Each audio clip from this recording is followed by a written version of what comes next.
Psalm 15. Yahweh, who shall dwell in your sanctuary? Who shall live on your holy hill? He who walks blamelessly and does what is right and speaks truth in his heart. He who doesn't slander with his tongue, nor does evil to his friend, nor casts slurs against his fellow man, in whose eyes a vile man is despised, but who honors those who fear Yahweh. He who keeps an oath even when it hurts and doesn't change. He who doesn't lend out his money for usury or take a bribe against the innocent. He who does these things shall never be shaken. Psalm 15. There's a whole lot to unpack here for this Davidic psalm. I think the one that sticks out to me is verse 3. He who does not slander with his tongue, nor does evil to his friend, nor cast slurs against his fellow man.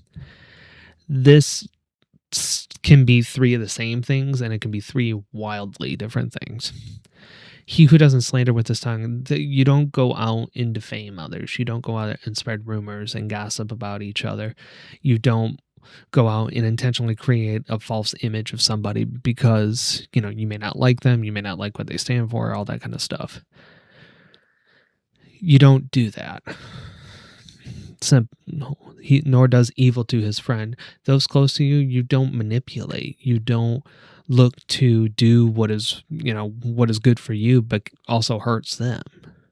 And whether or not you recognize you're doing this intentionally or not doesn't matter. Nor cast slurs against his fellow man. This one's kind of the obvious, but we're in a time where the obvious isn't so obvious. So you don't dehumanize somebody. You don't call them inappropriate names and names that have carried a lot of pain and insult over the years. You don't do any of this. Those who avoid all of these things and more, as the psalm points out, are the ones that have the Holy Spirit residing inside of them and who have God's protection.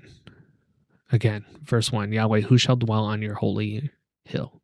Who shall dwell in your sanctuary and live on your holy hill? This description of a person feels very few and far between in our world today, right? Those who don't, publicly call out somebody, who don't rage bait, who don't, I can't even think of more examples without going in circles.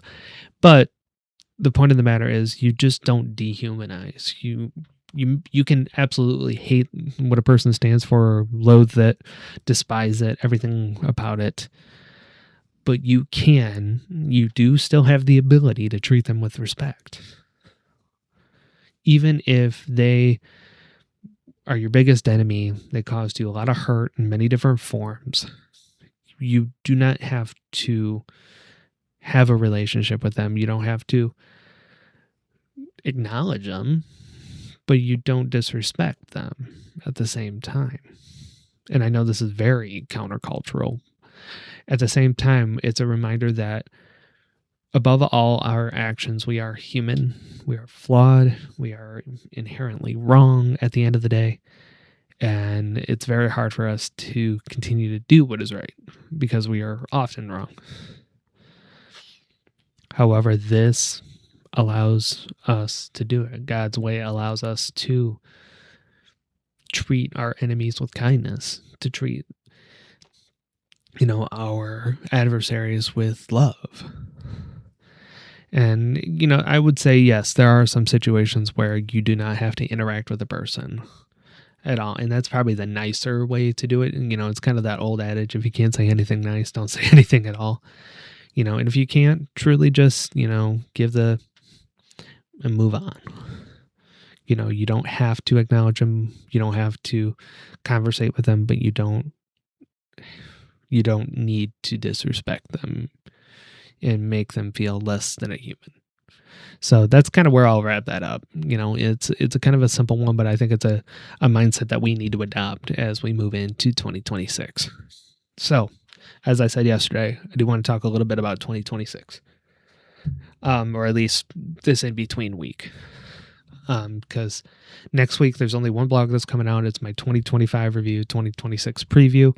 That'll break down a lot more about what to expect for the year. I am still wrestling with making videos, and if I do, it'll be psalm readings pretty much that entire week, or this entire week. I haven't fully decided yet. I may give myself the week off depending on how I feel, but cross that bridge when you get there. But there will be a New Year's blog coming out on New Year's Eve. And then our next Bible study series will come out January 6th, and Manna for the Mind returns January 7th. And I'll probably have another update video closer to the January 6th date. Give you an idea bigger what to expect for the Bible Study Vibes ministry and what that will all entail, because there's a lot of good stuff on the pipework. I'm excited for it. But I don't want to put the cart before the horse yet. So still trying to figure some of that out. But I will be off tomorrow as usual. And then Tuesday, there may be a video. There may not. If there's not a video on Tuesday, I can guarantee you there's no videos for the week. So if I don't see you on Tuesday, I will see you back on January 6th. And until then, stay blessed.